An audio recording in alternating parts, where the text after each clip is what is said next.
¿Qué tal? Muy buenos días. Joder, después de Luis Marianson, ya me dirás tú, Paco, Pues poco. ¿qué hacemos? Y Tiene dice muchas que tiene cosas. mala memoria, fíjate lo que traigo yo. Sí, ¿no? Llevo toda la mañana preparando esta Tiene improvisación muchas que cosas decías, que ¿no? contar, tiene muchas cosas que contar. Tú coincidiste con él en EFE, ¿verdad? Bueno, yo estuve en EFE, yo empecé en EFE, estaba él de presidente todavía de la agencia. Y sí, durante unos años coincidí con él, puedo considerarme discípulo. Bueno, sí, de alguna manera, ¿no? ¿Cómo era como jefe? Ahora que no nos escucha. Pues la verdad es que fue mi primera bronca. ¿Sí? Como periodista profesional, yo empecé el año 85, han pasado ya 40 años, lo cual, a pesar de que fumo, yo no sé, esa foto con el cigarro está muy mal vista últimamente, pero es que escribir sin fumar no es escribir.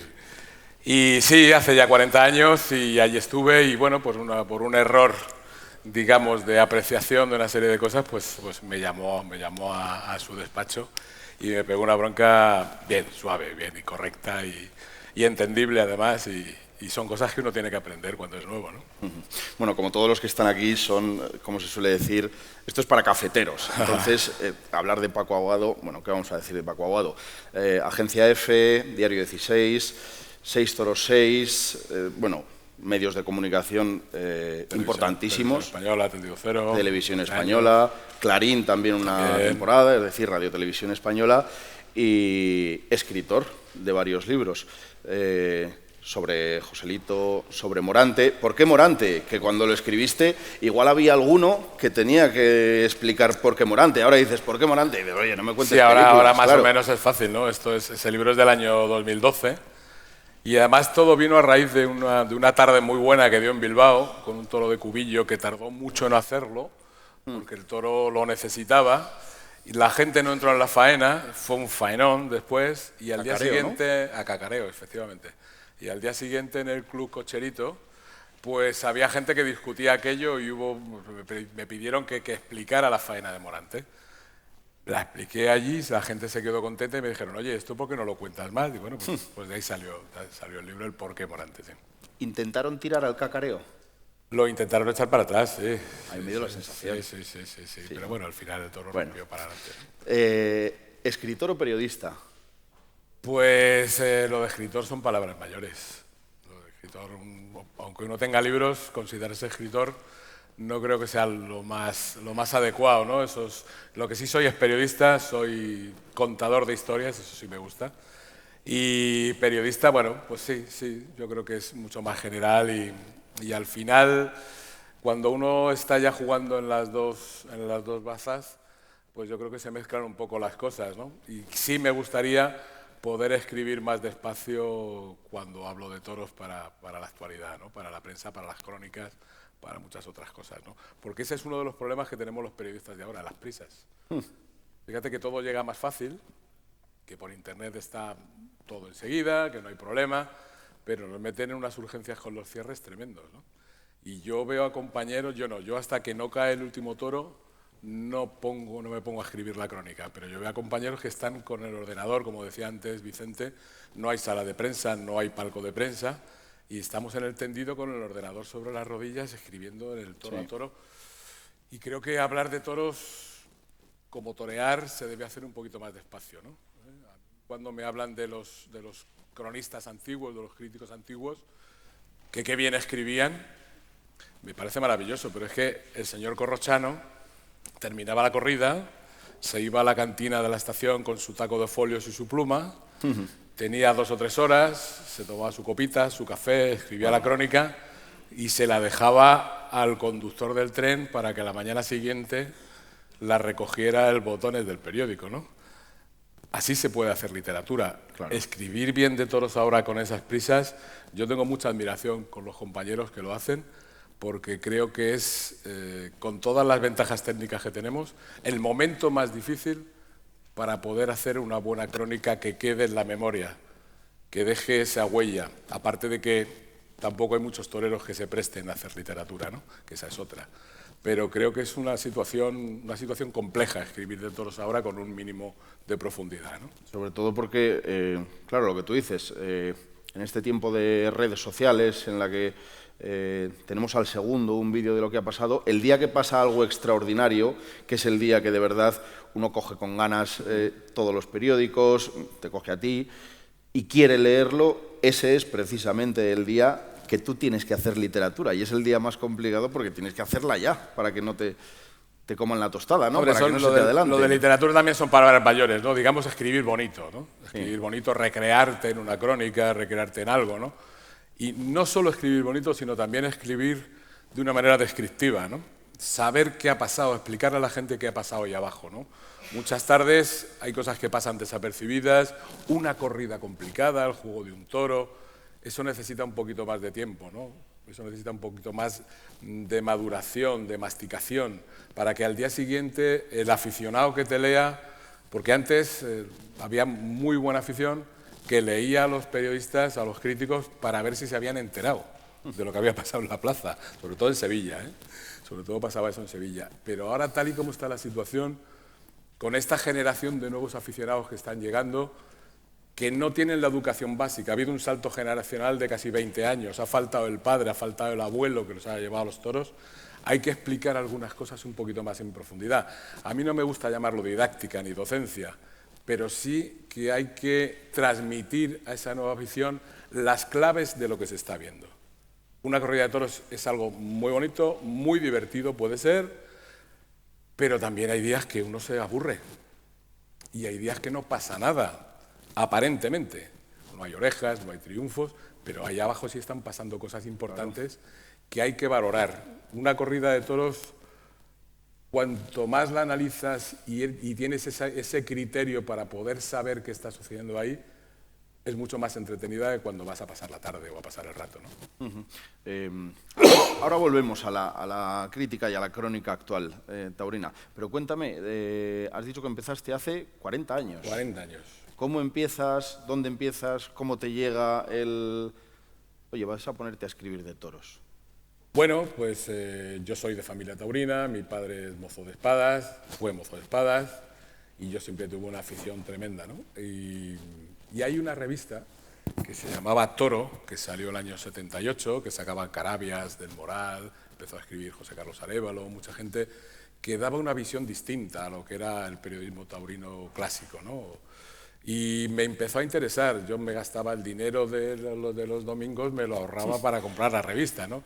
Y a partir de ahí me empezó a llamar la atención, y como no iba a ser torero, porque sabía que no tenía capacidad ni valor para poder serlo, digo, pues yo quiero seguir en este mundo que me apasiona, y me matriculé en periodismo solo por escribir de toros. Solo para hacer toros. Ya con 19 años ya tenía claro que por dónde quería encaminarme, ¿no?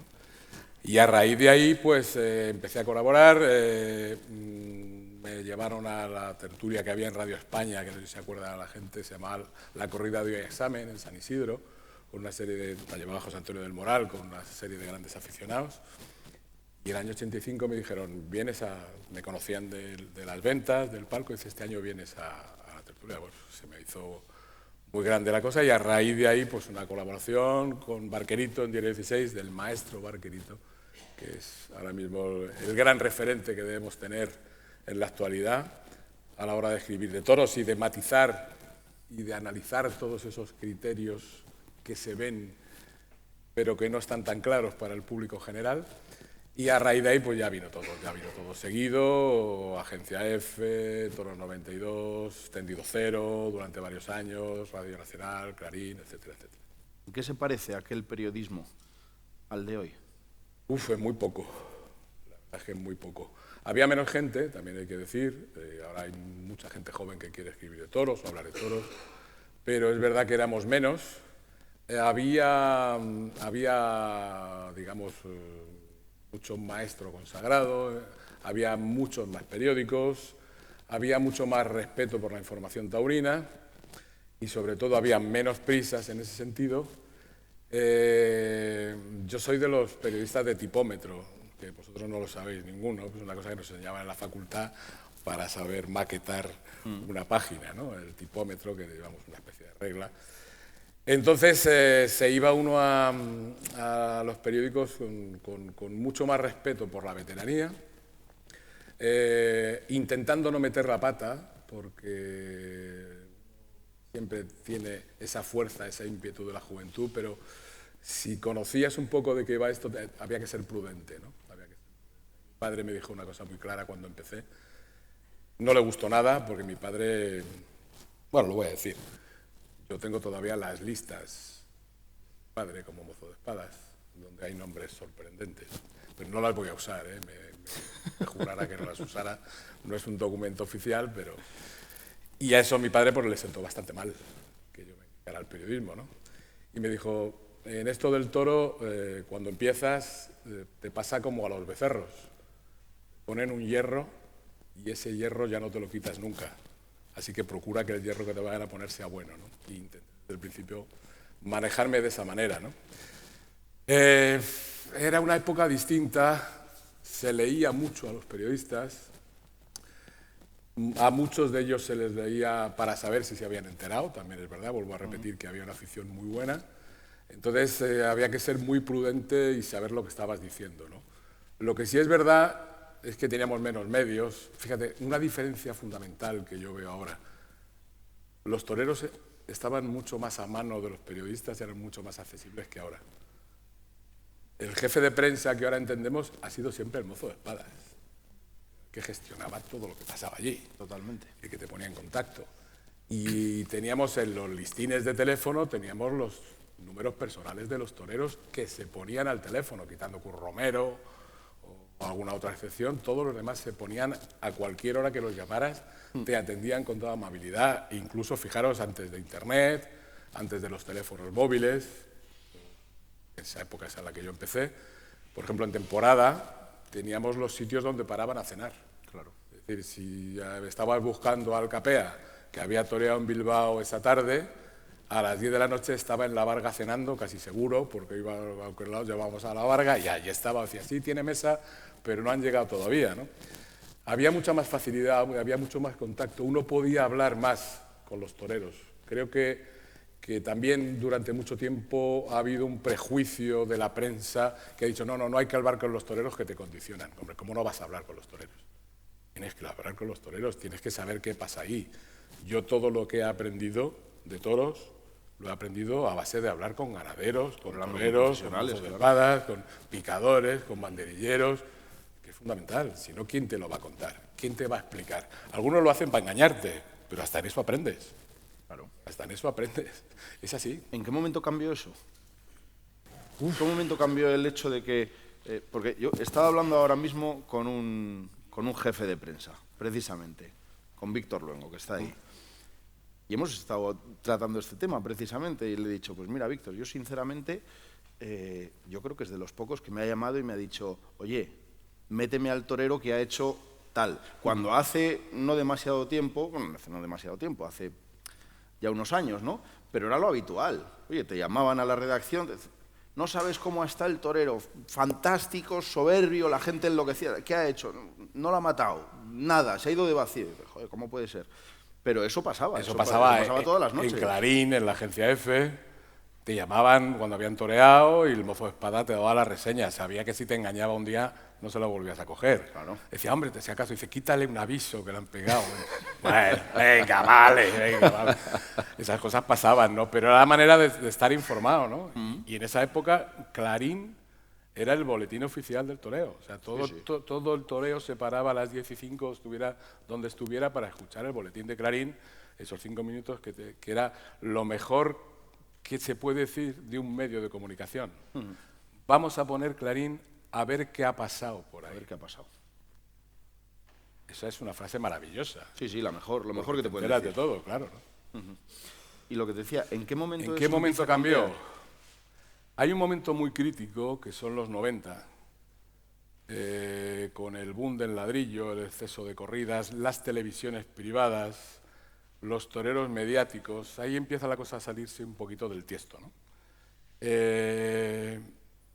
Y esos toreros mediáticos son los que empiezan, para defenderse de la prensa no taurina, empiezan a poner esas barreras, ¿no? Empiezan a ser menos accesibles, unos porque cobraban por las entrevistas, otros para no ser molestados en su vida privada. Yo creo que ahí empieza a cambiar un poco la cosa. Y ya con Internet, con el acceso a tantas cosas, yo creo que los toreros se han ido guardando. También es verdad que yo puedo entender que algunos de esos toreros, al ampliarse el número de medios, al llegar las redes sociales, al llegar los portales, se ha multiplicado por 10 la gente que te puede llamar en cualquier momento del día a molestarte. Yo creo que han hecho así por poner esa barrera para poder salvaguardarse de una situación incómoda que podía ser en un momento dado ya hasta abusiva, ¿no? Pero, y se ha hablado antes, se habló también ayer en la presentación de 51 periodistas que hablan de toros, que ha editado la Fundación Toro de Lidia. Hay un boom de la tauromaquia. Hay mucha gente joven que se está acercando a la tauromaquia. Antes, Vicente, el dato en la Plaza de Toros de las ventas, más de 1 millón de espectadores. 1 millón de entradas vendidas. De entradas vendidas, más de 19.000 abonados. Y Madrid es punta de lanza, quiero decir. El efecto Madrid se contagia y uno va por las plazas y lo percibe. Pero, sin embargo, y es triste decirlo, los toreros siguen sin aparecer. Las principales figuras del toreo siguen sin aparecer en un informativo de televisión, siguen sin dar una entrevista, qué sé yo, en El Hormiguero, por ejemplo, que es líder de audiencia en su franja, o con Broncano, si quiere Broncano, que no lo sé. Que no quiere. Que lo querrá. No, pero no, ni quiere Broncano ni quiere en El Hormiguero por una sencilla razón. Yo sé que Pablo Motos no le importa llevar a toreros, pero el problema es lo que supone al día siguiente o en el momento de protestas contra el programa por llevar a un torero. Te quiero decir, es que aquí el problema somos los propios taurinos. Si tenemos a una gente combativa como el antitaurino, que protesta, que se mueve, que da la brasa, que enreda, que tal, es que los taurinos tenemos que hacer lo mismo. Si hubiera una compensación de agradecimientos a Pablo Motos en el mismo nivel que ataques a Pablo Motos por llevar a un torero, a lo mejor la cosa se igualaba. Pues me compensa, ¿no? En todo caso, se trata de demostrar a la gente que hace publicidad en esos espacios que hay tanta gente pro-taurina como antitaurina interesante para poder venderles su producto. Pero al final todo se reduce al tema de la publicidad. Y el de la publicidad ve que hay animosidad, eso pasaba en los toros, ¿no? Es decir, ¿por qué en las audiencias que tienen las corridas en abierto, millonarias, no hay publicidad de grandes marcas? Solo hay publicidades locales. Pues ese prejuicio antitaurino que se tiene en el tema del comercial, igual que se tiene en el tema de los propios medios de comunicación. Es decir, aquí ha habido directores de 3 medios claramente taurinos, pero es que hay otros periodistas taurinos que trabajan en medios donde hay gente que tiene unos enormes prejuicios contra la fiesta de los toros en todos los cargos, porque al final no es el director, es que es el redactor jefe que te tiene que editar la noticia. Es que es el compañero de cultura que tiene que darle un botón. Es que son muchas cosas. Por eso es verdad que tienen mucho mérito lo que están haciendo en medios como ABC, como El Mundo, La Razón, Vicente, Patricia, Charo. Pero a mí, el que creo que hay que darle un mérito tremendo es al señor Antonio Lorca en El País, que está más o menos oculto, infiltrado. Es, digamos, la resistencia taurina del diario El País. O Televisión Española. No le estamos dando importancia, y no porque yo colabore en ello, Atendido Cero, el único programa nacional en una televisión española. Antena 3 podía tener un programa de toros, ¿por qué no? No lo tiene. Las autonómicas están haciendo un gran trabajo, pero Tendido Cero, la resistencia de Tendido Cero, y en concreto de la señora Belén Plaza, sin apenas medios, manteniendo un programa con una gran audiencia que está por encima de la media de la cadena, medio escondido en la programación de la 2. Señores, ahí tenemos un pie en lo que ahora mismo es una parte importante de la enemiga contra la fiesta de los toros, que es Televisión Española, que no da corridas en abierto desde hace mucho tiempo y que no da referencias en ningún informativo. Pero es verdad que no hay noticias en los informativos de Televisión Española, tampoco los hay en los de Antena 3. No. Es que yo no he visto todavía noticias taurinas en Antena 3, ni triunfos, ni nada. Pero bueno, luego podríamos analizar otra serie de cosas, que es la manera en que ya se ha dicho aquí, cómo se está gestionando el tema de las televisiones. O sea, no se puede cerrar una feria de San Isidro en una cadena privada mínima de pago que ven 30.000 y 80.000 pirateados y que encima te pretendan cobrar 3 minutos de derechos informativos para poner un telediario? ¿Qué estamos haciendo? ¿Estamos escondiendo todavía más el toreo? ¿Lo estamos escondiendo más? Es todo lo contrario, se ha demostrado con Telemadrid, se demuestra con Castilla-La Mancha, con Canal Sur. Hay que abrir y hay que facilitar. Y entonces se ha dado el caso, por ejemplo, que las 2 despedidas del Juli no hay imágenes. ¿No se han visto? No existen imágenes de la despedida del Juli de un torero histórico. Pero es que el problema es que él tampoco las tiene, ¿eh? Porque si las quiere, las tiene que pagar. Los derechos ahora mismo son de las televisiones que compran. Yo no sé cómo se manejan esos contratos, pero habría que pensar un poquito más que aquí lo que se necesita es difusión del espectáculo, no cerrarlo porque, hombre, a mí me gusta mucho el baloncesto, ¿no? ¿La gente sabe realmente qué pasa en la liga de baloncesto? No. Está en los medios, está en la calle, deporte popular, ¿no? Sí, hombre. Pues sigue cerrado. Sigue cerrado. Pues mientras creamos que es más importante llevarse el pan para hoy y el hambre para mañana de las televisiones de pago, nos estamos equivocando. Pero los toros un día estuvieron. O sea, quiero decir, ¿somos nosotros los que lo hemos perdido? Porque me refiero, los toros aparecían, los toros interesaban y los toros estaban en la prensa de papel, tenían sus secciones taurinas, ya que estamos hablando de prensa de papel, ¿no? También en las televisiones, evidentemente. De golpe y plumazo, la información taurina en prensa escrita pasa a ser, bueno, pues lo que vemos a día de hoy. Yo no me quiero ni imaginar lo que pasaría si, por ejemplo, desaparece de un periódico de papel, o de todos los periódicos de papel, la cartelera de cine de los viernes. ¿Qué diría el sector del cine, no? Y eso me lleva a lo que has dicho antes. Dice, oye, que igual la culpa es nuestra porque no hemos dado la matraca como la han dado los otros. Si diéramos la matraca para demostrar, has dicho tú antes, a Pablo Motos, que oye, que nosotros teníamos igual más peso protestando a favor que los que protestan en contra. Imagínate, ¿no? Llevar a Morante a un programa de Late Night, ¿no? Lo que podía ser, ¿no? Seguro que reventaría las audiencias. Tremendo, ¿no? Tremendo. Por ejemplo, ¿no? Pues yo creo que sí, yo creo que se ha trabajado de una manera un poco ciega, ¿no?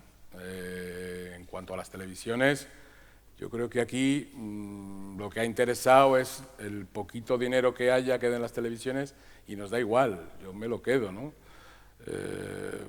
Tampoco las empresas hacen mucho por la difusión, ¿no? Cuando vas a cubrir una feria te dan el pase, como se dice, que parece que te lo están dando por bajo, y parece que les duele, ¿no? Hasta darte un pase en muchas ocasiones. Usted, que vengo a promocionarle, que sí, que yo lo puedo pagar, que a lo mejor sería lo suyo, pues, muy bien, pero usted, que yo vengo a hacerle un trabajo de promoción para su espectáculo, ¿no? Claro. Entonces, con ese concepto, te iba a decir antiguo, pero es que los antiguos eran más inteligentes. En la Plaza de Toros de Madrid, durante toda la vida, don Livinio Stuig tenía siempre 2 muy buenas entradas destinadas a los directores de los periódicos de Madrid, que irían o no irían. Pero ya que tenían, iban y sabían que aquello funcionaba, veían que había gente. Es decir, hay que tener esa relación un poquito más directa y no dar el espectáculo, dejarlo ahí, anunciarlo. Bueno, es que son muchos problemas añadidos de los que puede tener parte de culpa la prensa, quizá, pero es mínimamente comparable a lo que tienen el propio sector, que no termina de darse cuenta en los tiempos en los que vivimos, que han cambiado muchísimo. ¿En qué situación está el periodismo taurino actual, Paco, a tu modo de ver? Pues mira, hay dos situaciones distintas, ¿no? Yo voy a defender siempre la profesionalidad del periodista, fundamental. Que muchas veces te dicen, toda esta gente que escribe en redes sociales, dice, no, es que tú cobras por ello, como si fuera un pecado. Yo cobro porque soy un profesional, porque me ha costado una formación, porque me ha costado un tiempo, y yo por lo menos intento no decir tonterías, aunque las diga de vez en cuando, ¿no? Pero es que, como yo no cobro, yo digo lo que quiero. Yo también digo lo que quiero, dentro de los órdenes que hace el sentido común. No puedo decir cualquier barbaridad como hace usted en unas redes sociales, ¿no? Entonces creo que esa situación ha hecho que haya un sector de periodistas profesionales, muy profesionales. Y voy a decir una cosa también. La generación de periodistas profesionales más honesta de la historia del periodismo taurino la tenemos ahora. No sé si más conocedora o no, pero sí más honesta. Y luego hay otra parte de medios que trabajan en precario, que tienen que vender publicidad, que dependen de las empresas, donde se hace otra cosa que yo no llamaría periodismo, yo llamaría difusión, promoción, publicidad, llámala X. Entonces, yo veo cosas que están sucediendo donde un señor que es jefe de prensa de 8 o 9 toreros y además es jefe de publicidad del medio, hace las crónicas de una feria. Ya. Un poquito de pudor, ¿no? O donde uno de los directivos de una gran empresa hace los editoriales de otro medio a favor de su empresa. Señores, un poquito menos descarado, ¿no? Porque, entre otras cosas, ese acceso fácil que se tiene a esos medios, porque son gratuitos, hace que tengan una responsabilidad muy importante. Es decir, yo no digo que vayan con el hacha, pero el calificativo de histórico se dice cuando algo es histórico.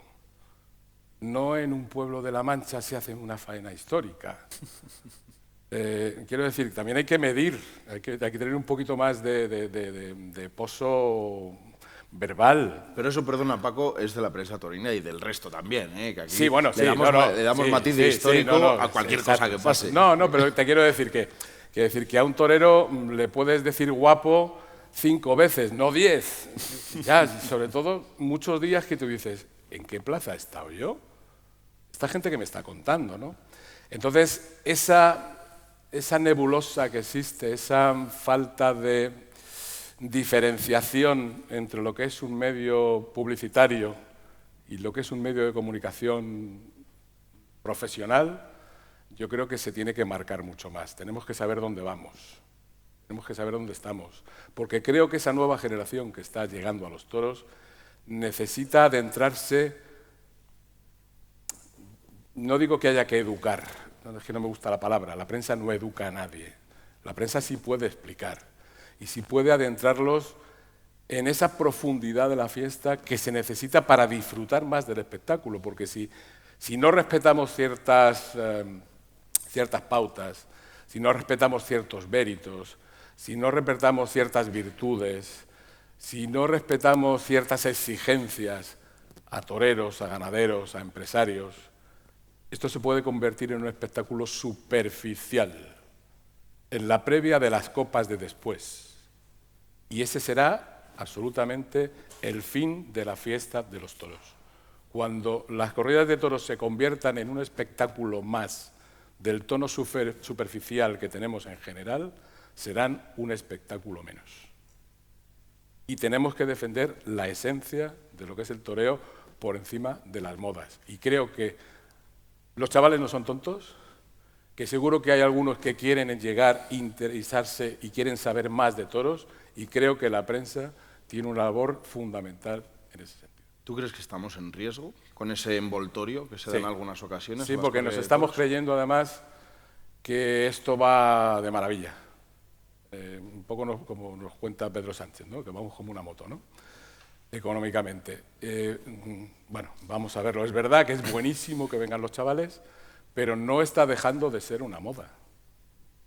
No está dejando de ser una moda. Perdonadme que sea tan negativo. O negativo, ¿no? O realista. No deja de ser una moda. En un momento dado dejan de ir. Se nos ha ido Morante y se nos han caído los palos del sombrajo. Usted, es que no podemos depender de un solo torero.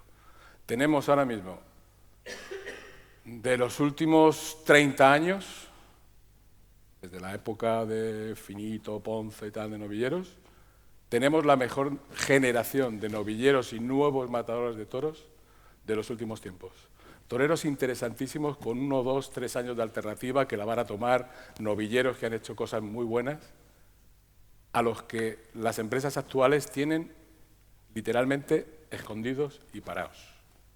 Eso te iba a decir. Aquí está Álvaro Puedo estar de Burdiel, acuerdo contigo, pero aquí está Álvaro pero es Burdiel, cierto que no hemos los estado vemos. hablando de eso hace un rato. Oye, un torero como Mario Navas ha toreado un festival este año. ¿Qué estamos haciendo?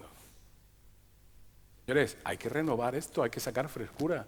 O sea, el torero más disputado por el apoderamiento en este invierno ha sido el Fandi, con 25 años de alternativa. ¿Qué pretendemos?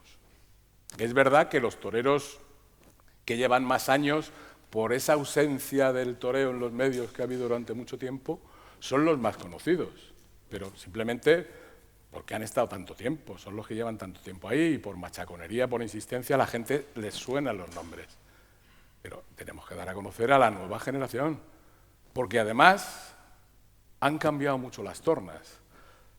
Me voy a meter a lo mejor en una profundidad, pero os voy a decir que esa generación de toreros torea bastante mejor que la de hace 10 o 15 años.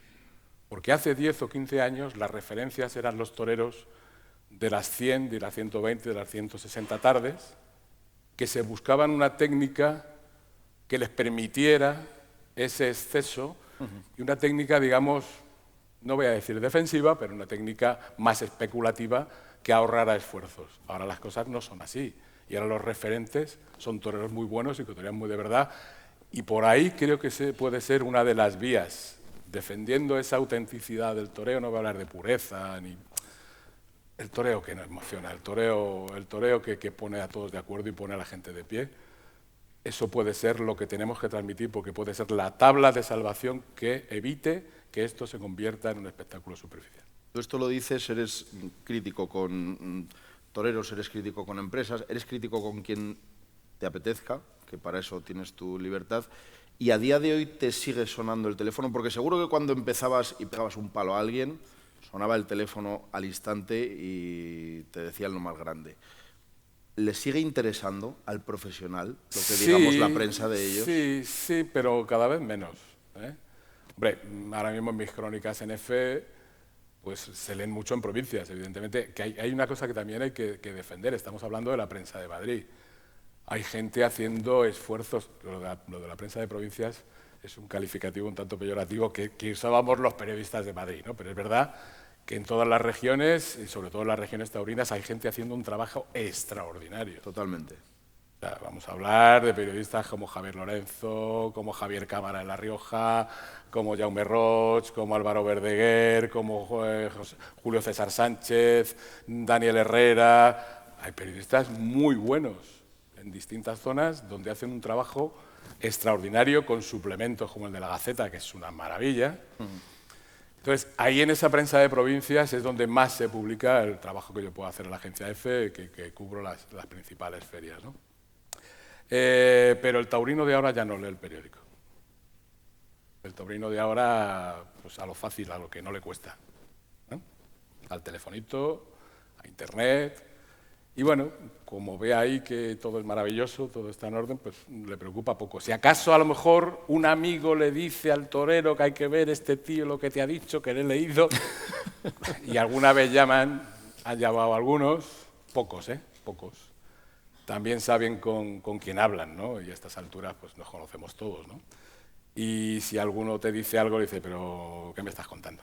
No, es que han escrito por ahí, pero chico, tampoco yo tengo una agresividad grande, tampoco hay que decir que un torero y sacar el hacha, como esa prensa destructiva de los 70 que tanto daño hizo, que se creían regeneradores de nada, fueron regeneradores de su cartera, ¿eh?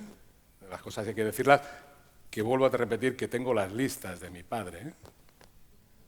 Que cuando se toreaba en Madrid, el mozo de espadas cogía un taxi y iba casa por casa. Ahí lo dejo, ¿eh? Algún día habrá que escribir esa historia auténtica. Vuelvo a repetir, la prensa profesional de ahora es la más honesta en general, siempre había excepciones evidentemente, es la más honesta de la historia del periodismo taurino. Y meto a grandes estrellas, ¿eh? Entre medias. Te quiero decir que también saben con quién se juegan los cuartos, te quiero decir que tampoco hay que ser agresivo, se dicen las cosas, ha pasado esto, yo lo he visto de manera que te vas a equivocar seguro, ¿por qué no? Al fin y al cabo, aquello no es 2 y 2 son 4, ¿no? Es un toro y un torero, hay miles de matices. Y por eso yo recomendaría a los chavales que empiezan a escribir ahora, a las nuevas generaciones que empiezan a escribir de toros, que hablen mucho de toros, que pregunten mucho de toros, que se fijen siempre en el toro. El toro te da toda la información. El toro sin hablar te da una información desde, iba a decir desde que sale al ruedo, no, desde antes de salir al ruedo, te está dando información de lo que puede pasar allí, ¿no? Y cuando uno sabe lo que exige cada condición del toro, puede entender mejor al torero, por qué se ha equivocado, por qué ha acertado, por qué ha puesto en valor, por qué ha mejorado. Otra cosa también como esa, ¿no? También ha habido una costumbre horrorosa por parte de algunos toreros de sacarle siempre defectos a un toro. El toro siempre es el malo, ¿no? Siempre es el malo de la película, y cuando llegamos en los callejones, lo más fácil es ponerle defectos al toro. Los ganaderos están muy cabreados con esto, pero no dicen ni pío porque saben que si no lo venden, ¿no? Pero chico, es que yo he visto a una primerísima figura del toreo ponerle pegas a un toro indultado. Chico, vamos a ver, decía el Viti que el torero que pone defectos a un toro y no le saca virtudes es un mal torero. Siempre debe encontrar, el buen torero siempre encuentra la virtud, por pequeña que sea. Entonces, también tiene que haber un equilibrio. Tiene que haber un equilibrio, no todo es blanco ni negro, ¿no? Y además en esto del toreo todo es muy relativo, y lo que una cosa una vez te parece bien, al día siguiente cambia. Hay que ser muy abierto, hay que estar muy informado y sobre todo hablar y hablar despacio, ¿no? Decía una vez, cuando empezaban las redes sociales, llevamos un día a Clarín, a la tertulia de Clarín, donde estaba Tinín, José Manuel Inchausti Tinín, castizo, madrileño, cheli, auténtico, taurino de toda la vida. Pues empezó a hablar este hombre y tal, y empezó a decir tonterías por allí, uno de los primeros de las redes sociales, y le preguntó Tinín, dice, ¿pero usted con quién habla de toros? Dice, yo hablo de toros por internet. Dice, ¿pero cómo se puede ser aficionado por internet? Eso dijo en su momento Tinín y tenía su parte de razón. Uno puede estar informado por internet, pero uno no se puede hacer una idea de lo que es la profundidad del toreo con cosas muy bonitas, con TikTok, con no sé qué, de 30 segundos, de un minuto, de una cosa superficial. No, perdón. Esto es de sentarse mucho tiempo, de ir al campo. Los viajes en los coches de cuadrillas eran fundamentales. Ahora va todo el mundo con los cascos y telefonito. Hay que hablar de toros. Las cuadrillas se quedaban a cenar después de una corrida para analizar lo que había pasado con el matador. Es decir, nunca se deja de aprender de toros. Nunca. Es tan inmenso, tan grande. Hay tantos matices, hay tantas cosas que ver. En una plaza de toros, la tarde más absurda o la tarde más aburrida, seguro que ha habido cosas interesantes para poderle sacar un jugo, ¿no? Y creo que los periodistas debemos ir por ese camino, intentar llegar a ese nivel y a la hora de hacer una crónica no limitarnos a lo fácil, ¿no? O a lo evidente, ¿no? Yo creo que la manera de hacer una crónica además también va por ese camino, ¿no? Al menos en mi forma de ver, ¿no? Con el tiempo. Aparte de que no solo hacer crónicas es periodismo, el periodismo hay muchísimas cosas mucho más interesantes que la mera crónica de un día, ¿no? Pero la forma es que te dicen, ¿tú cómo haces una crónica? Es muy sencillo. Tú imagínate que no vas a hacer la crónica, sales de la corrida, te encuentras en el bar a un amigo que no ha estado y te pregunta, ¿qué ha pasado? ¿Qué le vas a decir? Lo primero, lo más importante que haya habido. Claro. Ha estado fulano maravilloso, ha sido un petardo, la corrida se ha caído entera, la nota general que ha dominado la corrida. Y luego ya te dice, ¿y el otro cómo ha estado? Ya vas bajando en interés, y es tan sencillo como eso, ¿no? De hacer esa crónica, ¿no? Lo de la pirámide invertida que ha cambiado con internet, que ahora es al revés, ¿no? De la anécdota, te hacen entrar para que piques y estés un minuto y medio hasta que te enteras de lo que te dicen, de lo que te quieren decir en el titular, que al final es una tontería, ¿no? Esas cosas que están pasando, que al final es todo dinero, ¿eh? Cuanto más tiempo estés metido en el portal, en la noticia, sí, evidentemente más está funcionando aquello. Paco, lo has dicho tú, en este tiempo de TikTok, de que tenemos lo que haya pasado en la última plaza de España, a los 2 minutos aquí, en la mano. ¿Cómo defiendes tú en EFE ante tus jefes que te manden por España para escribir una crónica que se va a leer seguramente al día siguiente en un periódico de provincias? Bueno, se lee al ¿Es día siguiente complicado defenderlo? o incluso en las web. No es complicado. Hombre, entienden que aunque te vuelvo a repetir, que también las redacciones son un territorio minado, ¿eh? No en todas, por mucho que haya una dirección que sí apueste, hay muchos compañeros que se declaran antitaurinos y te lo dicen claramente, ¿no? Y van a intentar, de una manera o de otra, que tu trabajo quede un poquito tapado, ¿eh? Cuidado con ese tema, que también es algo que tenemos que luchar. Nos vemos obligados a luchar los periodistas desde dentro, ¿no? Pero eso, Paco, perdona, ya depende del carácter profesional de cada uno. Pues a mí me ha pasado. Yo he estado en redacciones en las que había gente declaradamente antitaurina, que es verdad que te mira, y que si por él fuera, tú no estabas ahí. Y he trabajado con gente antitaurina, no declarada, de ir a manifestaciones antitaurinas, y que ha tenido que trabajar conmigo en la radio, codo con codo. Y me ha hecho un trabajo extraordinario. Claro, porque es un periodista. Esto no debería depender de los gustos de nadie, claro. Por encima de sus opiniones personales, es periodista profesional. Y hay gente que sabe que, bueno, que hay, por ejemplo, hombre, evidentemente cubrir San Isidro pues, y Sevilla y hasta Pamplona, ¿no? Aunque Pamplona somos los que vamos después del encierro, tú sabes, ¿no? Muchas veces ya en muchos periódicos hay más texto para el encierro que para la crónica, ¿no? Pero sí, el que sabe de qué va esto y sabe. Estamos encontrando que además, bueno, pues con esta nueva tendencia de ir a los toros, esas reticencias de algunos profesionales, de algunos directivos, de algunos redactores, está cambiando y está menguando, evidentemente, ¿no? Pero voy a repetir que no es fácil, que parece que los periodistas taurinos estamos ahí, no es fácil defenderse en las redacciones de los medios generalistas, lo sabe Vicente, hay que defender muchas cosas, hay que estar siempre pendientes. Una novillada en Madrid no le dan importancia, solo le dan importancia, eso sí, cuando hay morbo, cuando hay sangre, de cualquier sitio ya te están llamando, ya tienes que salir, bueno, vale, pero por eso mismo le tienes que decir, es que esa novillada que tú no quieres dar, puede pasar eso por lo que luego me llamas para que yo te atienda. Entonces vamos a estar, ¿qué más te da? Vamos a cubrirla.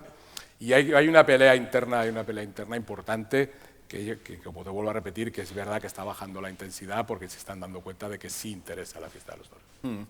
El caso de EFE es un caso curioso porque, claro, yo lo primero que hago cuando llego a la radio por la mañana es abrir los teletipos. Y yo leo todo lo que me aparece de EFE, lo que me aparece. Detenidas 3 personas en Almería por tráfico de drogas. Punto. Se acabó. Pero en el caso de la crónica taurina en EFE es pues de lo poco o lo único que hay de autor, que lleva firma. ¿Cómo te desenvuelve esto ahí? Pues mira, yo he estado trabajando en EFE en 2 épocas muy distintas, ¿no? Quiero decir, perdona, porque en EFE también podría ser hacer la ficha del festejo y, sí, a correr, totalmente, y también se hacen algunos festejos. Yo firmo crónicas de los grandes eventos a los que voy, pero también hago otras cosas, ¿no? Sin firma, es una cosa que está ahí.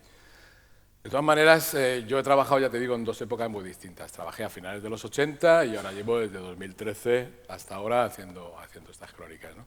La cosa cambia mucho.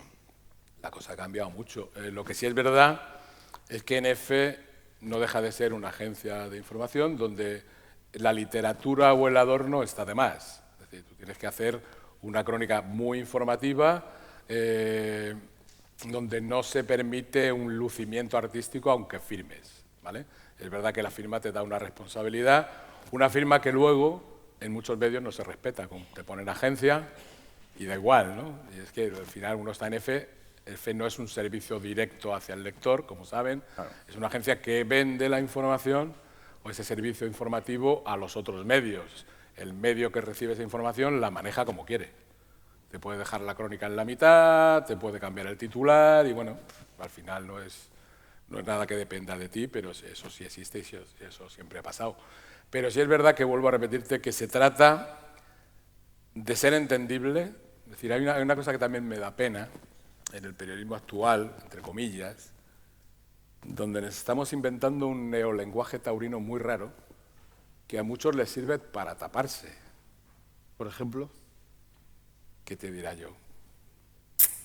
que hay muchos palabras muy raros que están superados antes de muchas palabras. Muñequear. ¿Qué es muñequear? ¿Eh? ¿Jugar con muñecas? O con las muñecas. O qué te diría yo, de las embestidas del toro se dicen cosas rarísimas. Se dicen cosas rarísimas de lo que hace un toro cuando está muy definido en el vocabulario taurino. Y es verdad que hay que usar vocabulario taurino cuando sea expresivo y no perderlo. O sea, si usas una palabra taurina, muy taurina, tienes que explicar qué significa. Hay que poner una comita y añadir, creo que eso es bueno, que no se pierda. También es una responsabilidad de los periodistas de toros que no se pierda el lenguaje taurino de siempre, ¿no? Que es tan rico, ¿no? Pues yo me acuerdo una bronca, entonces en EFE, en los años 80 había edición. Entonces, antes de que saliera la noticia, había alguien que te la leía, que te corregía faltas de ortografía, etc. Y un día me paró una crónica o una información porque hablaba de un toro berrendo. Dice, ¿qué es esto de berrendo? Digo, vete al diccionario y lo ves, tío, que está en el diccionario, que no los hemos inventado. Y hubo ahí su polémica y al final el tío se dio cuenta y dijo, venga, perdona, tienes razón, va para adelante. Claro, es que no podemos perder esa riqueza de lenguaje que tenemos en la fiesta de los toros, no podemos perderla. Y yo creo que habría que hacer un pasapalabra muchas veces para algunos periodistas para hacer un concurso, no estaría mal.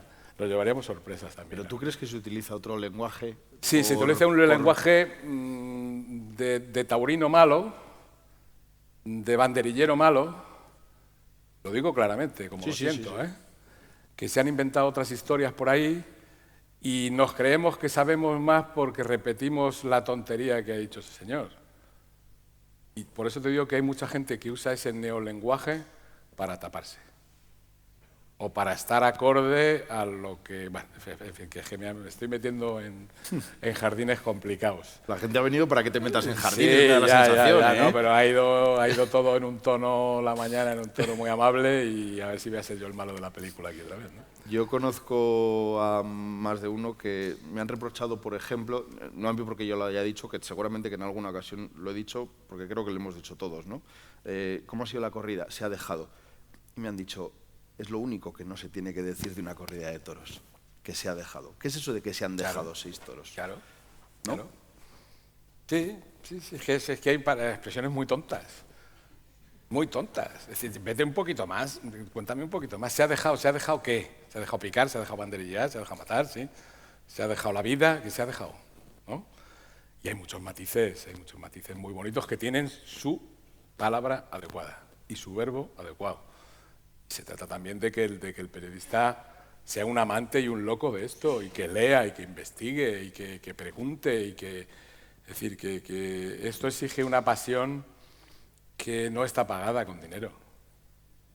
Fuera por dinero, yo creo que la mayoría de la gente que está en el toreo no estaría. Y que no es malo leer con un diccionario al lado, ¿eh? No, pues sí, además es muy fácil, si es que te vas y lo buscas, Además, te metes, tienes el si no diccionario hace falta, lo buscas en el telefonito y te sale también la palabra, ¿no? Y yo creo que es una de las grandes riquezas el lenguaje, pero bueno, esto está pasando con todo, que no son los toros, Sí. Que hay que ver cómo está hablando la gente, ¿no? Y lo que suponen las redes sociales para el propio vocabulario y para la lengua castellana. Paco, ¿se vive con más libertad, en contra de lo que alguno pueda pensar? ¿Se ejerce la profesión con más libertad desde un medio público? Pues yo creo que sí, pero desde un medio privado también. No tiene por qué. Es decir, en un medio público a mí, de momento, nadie me ha venido a decir, ni en EFE, ni en Televisión Española, ni en Radio Nacional, lo que tenía que decir. Nadie. Y cuando digo nadie es nadie. Nadie me ha vetado, nadie me ha quitado una crónica, nadie me ha corregido ni me ha tachado nada.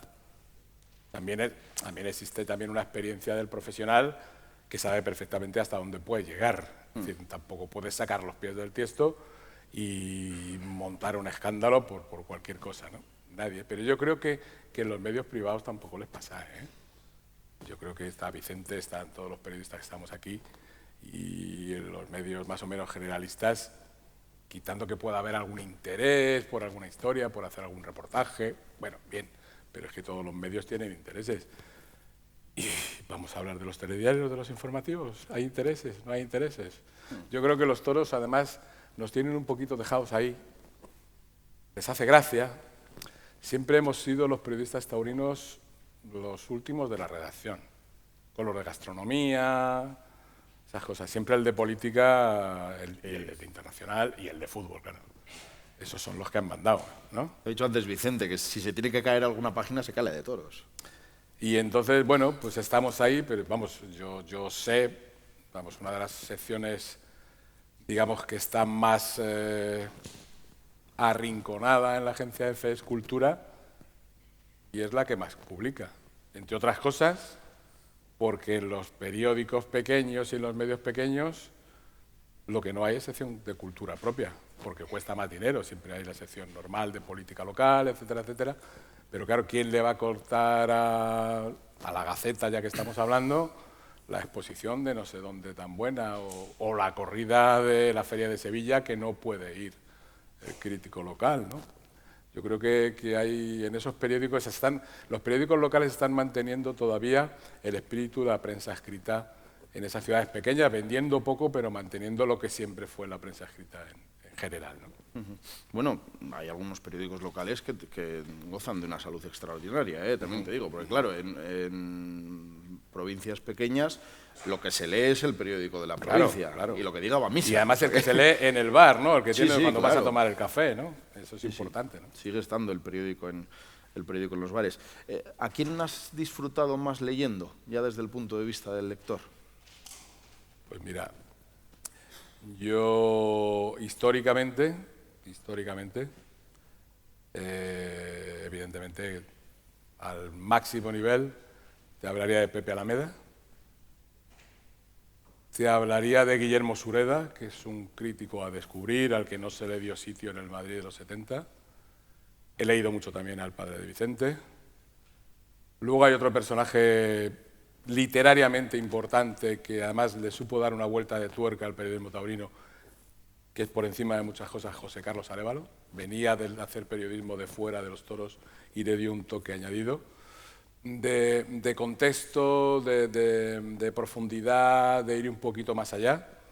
Y luego ahora mismo, evidentemente, el maestro Ignacio Álvarez Vara, que creo que se merece el homenaje a haber mantenido la coherencia, la humildad, la sencillez, la brillantez, la originalidad en el análisis, en el criterio y a la hora de explicarlo de una manera maravillosa. No se parece a nadie, Es verdad. no se parece a nadie y creo que es uno de los grandes periodistas de la historia de la crítica taurina.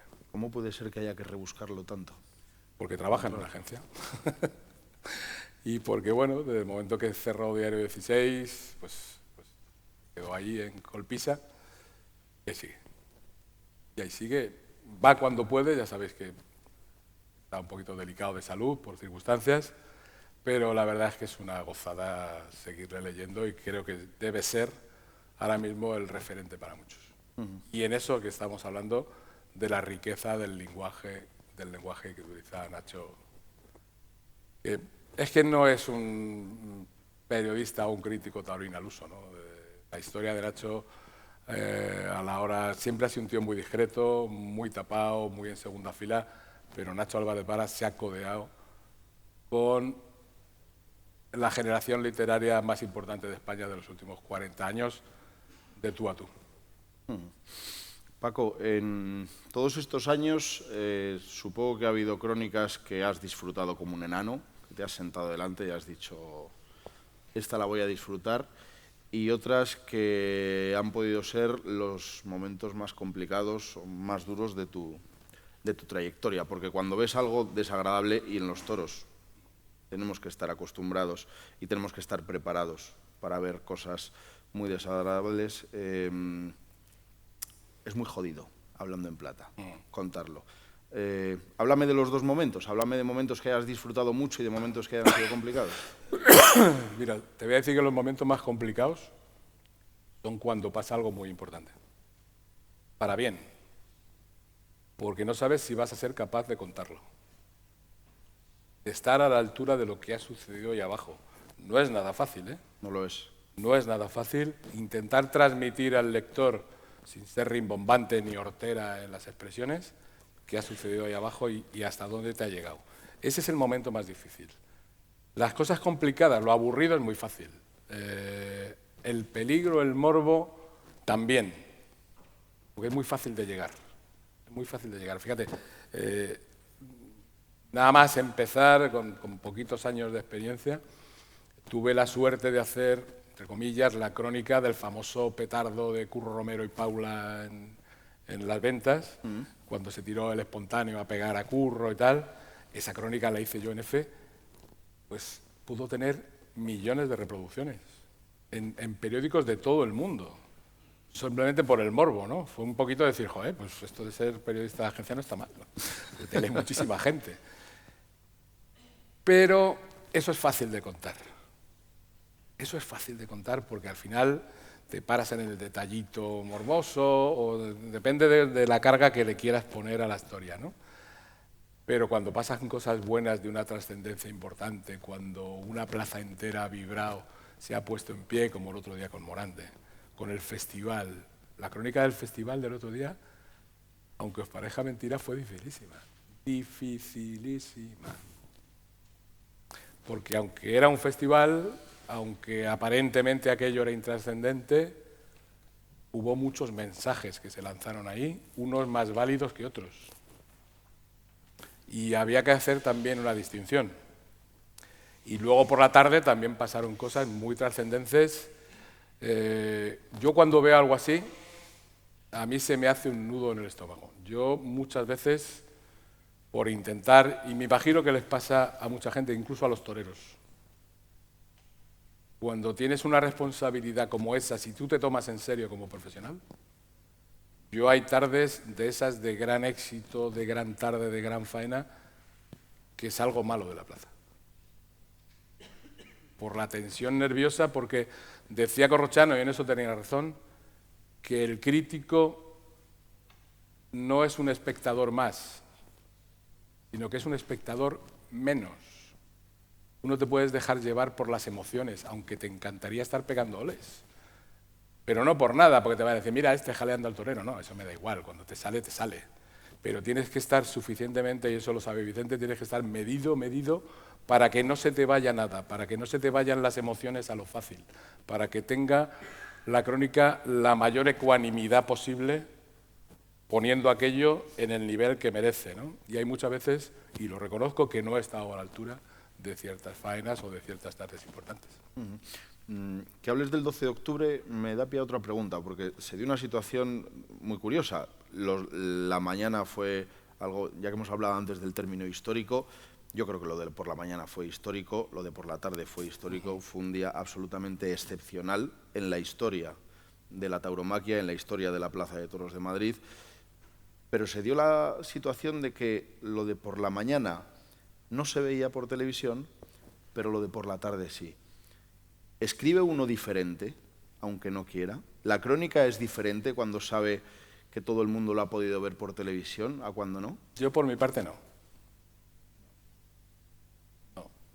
No, porque al final creo que son dos corridas distintas, la de la televisión y la de la plaza, ¿no? Entre otras cosas porque en televisión hay un señor por medio que se llama realizador, que es el mediador entre lo que sucede en el ruedo y lo que ve el espectador. Y el realizador sabe dónde coloca las cámaras, de su manera, y sabe qué imágenes elige. Me acuerdo que en mi época de Tendido Cero yo hablaba mucho con los realizadores de las corridas televisadas que tenían la manía, que es una cosa que hizo el primer realizador que hizo toros en televisión española, que era el tercio de banderillas, sacar al banderillero con las banderillas esperando al toro, ¿vale? Y luego cuando el toro se arrancaba, abría plano o cambiaba de plano. Y yo les decía, hacéis eso, estáis sacando normalmente un tío muy feo, y mientras tanto hay un señor que está con el toro, con un capote, que pueden pasar cosas, lo primero, y que está dando información, porque el toro no deja de dar información desde que sale hasta que cae. Digo, y estáis haciendo que el espectador se pierda ese detalle. Entonces, hay que saber de toros. En ese sentido, sí voy a decir que el mejor realizador de toros que yo he visto nunca, porque era un grandioso aficionado, es el hermano de José Carlos Arévalo, que se llama Juan Antonio Arévalo. Os pido, si podéis encontrar alguna corrida de televisión española realizada por él, son auténticamente maravillosas desde el punto de vista del aficionado. Entonces, lo que yo veo en una plaza, lo que estoy viendo, la perspectiva, no tiene nada que ver muchas veces con la corrida, que se ve por televisión. No deja de ser un espectáculo distinto, es un espectáculo televisivo. El comentario incluso de una corrida televisada tiene que ser positivo, entre otras cosas, porque si eres muy cañero con lo que está viendo allí, el que tiene una cosa tremenda y es el mando, que es el espectador, que dice, pues si esto es tan malo, me cambio de canal. Que hacer un poquito por apoyar el espectáculo que se está viendo en televisión, pero en la plaza no. En la plaza uno tiene que ser consciente de lo que hace, a tenor de su conciencia, de su entendimiento, de su gusto. Es verdad que luego también, pues los periodistas también tenemos gustos particulares y hay unas cosas que nos gustan más que otras. Pues claro, pues cómo no. Pero también hay que saber que aunque un torero no te pueda gustar, los méritos que está haciendo con delante de determinado toro, y eso lo tienes que cantar. Y tienes que estar muy pendiente y olvidarte de lo demás. Yo creo que te tienes que aislar un poquito, concentrarte en lo que está pasando ahí abajo y en saber cómo lo vas a contar, que a lo mejor hay cosas, que esa es otra, ¿no? En lo que estamos escribiendo, el toro a toro, a mí yo no puedo con eso, llamarme antiguo, llamarme viejo, que lo soy, pero yo no puedo estar escribiendo un toro a toro y hacer 10 líneas de una faena que luego en el total de la crónica, en el general, me va a ocupar una. O a lo mejor no ha tenido importancia dentro de lo que es el relato global de la corrida, que es lo que está pasando, ¿no? Entonces, bueno, yo creo que hay que prestar mucha atención. Escribir y ver la corrida es de las cosas peores que le puede pasar a un periodista. Escribir al tiempo que está viendo la corrida. ¿Tú crees que dentro de 30 años vamos a seguir yendo por el periódico para leer la crónica del día anterior? No. ¿No? Yo creo que no. Hombre, yo creo que el papel no se va a perder. El papel no se va a perder. Que puede haber otra cosa, no sé, a mí se me ocurre, por ejemplo, que no sé por qué no lo están haciendo, ¿no? Hacer un dominical importante, un dominical grande, de 200 páginas. ¿Por qué no? Es cuando la gente tiene tiempo para el periódico, ¿no? ¿Por qué no? A lo mejor por ahí sí, ¿no? Y a mí hay otra cosa que me da mucha pena, las revistas taurinas, ¿no? El semanario ya pues no tiene sentido con Internet, ¿no? Pero sí se puede hacer un mensual bueno de análisis, ¿eh? Y sacar las crónicas de una corrida que ha pasado hace mes y medio no tiene mucho sentido, pero sí hacer análisis, reportajes, entrevistas, creo que eso ahí, pero además el aficionado a los toros le gusta coleccionar cosas, ¿no? Sí. Es muy fetichista. Y a todos nos gusta tener nuestra estantería de revistas y consultar y tal, y creo que por ahí estamos perdiendo una oportunidad grande. Volver al mensual, para leer despacio, de toros, despacio. Como decía Álvaro Domé, padre, que ahora que descanse en paz su hijo, se torea como se ama, como se reza, como se lee, despacio. Por favor, toreo, lectura, despacio. Análisis, despacio. Ojalá tuviéramos tiempo. Ojalá. ¿No? Hay que buscarlo. Pensar alguno. Hay que buscarlo porque es muy creativo. Además, muy enriquecedor. Hablar de toros. Fijaros que es otro de los grandes vicios de la sociedad española, ¿no? Que decían, es que los políticos de la regeneración es que pierde la gente el tiempo hablando de toros. ¿Cómo que se pierde el tiempo? Una maravilla, una tertulia con buenos aficionados, con buenos profesionales, y tu copita y echar la tarde, y además no se paran, no se acaban los temas. Es algo enriquecedor porque van saliendo muchas cosas. Es una gran mesa mezclada de culturas y de historias y de sensibilidades que siempre aporta. Eso es una maravilla. Hablar de toros, perder el tiempo hablando de toros, ¿quién pudiera? Ya que has sacado ese tema, las tertulias, que me has dicho que empezaste ya hace unos cuantos años también. ¿Cómo eran aquellas tertulias? ¿Cómo las recuerdas? Porque hemos escuchado también mucha mística sobre las tertulias, por ejemplo, las tertulias de Navalón, que cuentan que la gente iba en masa a ver las tertulias de Navalón y que la gente acababa a palos y tal. Navalón hacía un espectáculo porque además lo de Navalón era por copas. O sea, es que eran a las 12 de la noche, a la 1 de la noche, en discotecas, y la gente iba al morbo del Avalón y ponían los empresarios en Avalón porque sabía que la gente bebía copas y allí se ponían hasta el culo de beber, incluso los que estaban en la mesa, y así decían las cosas que decían. Luego había peleas, esas cosas, era otro rollo. No, estas tertulias que yo digo son las de la corrida de hoy a examen, que se hacían en Radio España, y además eran un clásico, ¿no? Eran siempre a las 11 de la noche, después de la corrida de San Isidro, solo se hacía en San Isidro, y iba gente, iban muy buenos aficionados de todo el mundo, y se analizaba la corrida, era 1 hora y media, me parece que duraba, y se analizaba la corrida con mucho matiz, que eso es lo importante, ¿no? Una de las desgracias que tenemos los periodistas taurinos es que tenemos que hacer en 7 párrafos una crónica, ¿no? O 600 palabras, 1000 palabras. Y hay algunas que te sobran 200, o 300, pero hay otras que nos gustaría tener un poquito más para explicarlo mejor, ¿no?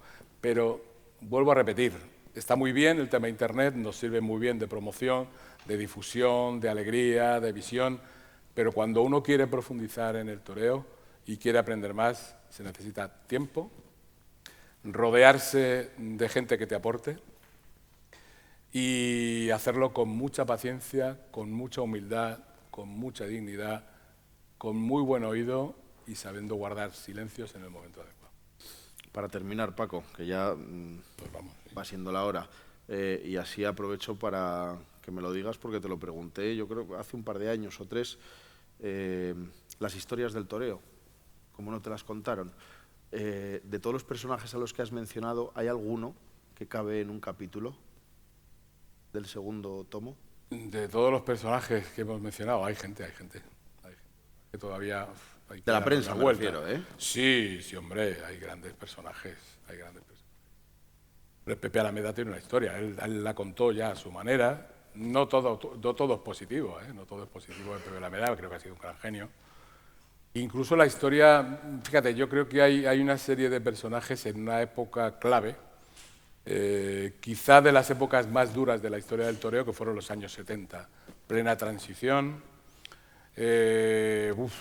crisis económica fuerte del petróleo, el toro ya del guarismo, el regeneracionismo de la prensa madrileña con muchos intereses cruzados y no siempre claros, los toreros maltratados, tratados como un desprecio, teniéndose que agarrar a las exclusivas de las grandes empresas. Es que, ojo, es que los 4 primeros de los últimos 5 años de la década de los 70 en el Jalafón eran Paquirri, Manzanares, Capea y Damaso González, que los llevaba José Antonio Chopera en exclusiva. O sea, tenían que agarrarse a la exclusiva de una gran empresa para poder torear de una manera, y además siendo muy atacados. Es una época a estudiar. Los años 70 ha sido una época durísima, en la que por el esfuerzo de mucha gente se pudo llegar en una buena situación, o al menos en una situación medianamente saneada, a la explosión de los 80, que yo creo que ha sido la gran época, la última gran época de la historia de las corridas de toros, en la que todos nos aficionamos y en la que entendimos también la prensa, porque es una época dorada en los suplementos, en Diario 16, en ABC, El País daba 4 páginas diarias, que se podía llegar a mucha más gente y que mucha gente podía entenderlo. Es la época también, ahora que se hablaba con el libro que habéis sacado la Fundación, de otros periodistas que escriban de toros, escribía mucha gente columnas de toros, muchísima gente, los suplementos, que no tenían nada que ver con los toros. Y era maravilloso y todo el mundo estaba implicado. Creo que deberíamos volver así a eso, pero para eso también necesitamos que haya toreros que genere ese interés. Ahí lo consiguió Antoñete, ahora lo ha conseguido Morante, y lo que tiene que hacer ahora el propio sector es que de esta nueva generación de toreros, que además ha vivido épocas difíciles también, porque no dejamos de estar atravesando la crisis por muchas circunstancias, yo creo que los contextos en los que los toreros surgen también condicionan su forma de torear, y creo que esta generación es mucho más, no voy a decir auténtica, pero sí mucho más entregada, mucho más apasionada, mucho más generosa que las de otras anteriores, y creo que hay toreros para salir adelante, y creo que podemos estar viviendo otra nueva edad de oro del toreo, a pesar de todo lo que nos condiciona de fuera, si somos inteligentes y sabemos enfocar por dónde tienen que ir los caminos del toreo y no dejarnos llevar por lo fácil, ¿no? Ojalá que así sea. Hemos estado más de una hora hablando de prensa y no hemos desguazado a la profesión, que no creas que no tiene mérito, ¿eh? Con lo que nos gusta a los periodistas, Paco. La profesión, sí, pero es que yo creo que tenemos mucha suerte. Mucha. Los que estamos en el periodismo, tenemos mucha suerte de estar viviendo a pie de pista muchos acontecimientos, cada uno en lo suyo, y de conocer a gente maravillosa, que no conocerías de otra manera, ¿no? Por tanto, yo creo que al final, es que si digo esto, al final vamos a tener que pagar por escribir. Y ya hay gente que lo hace, pero bueno.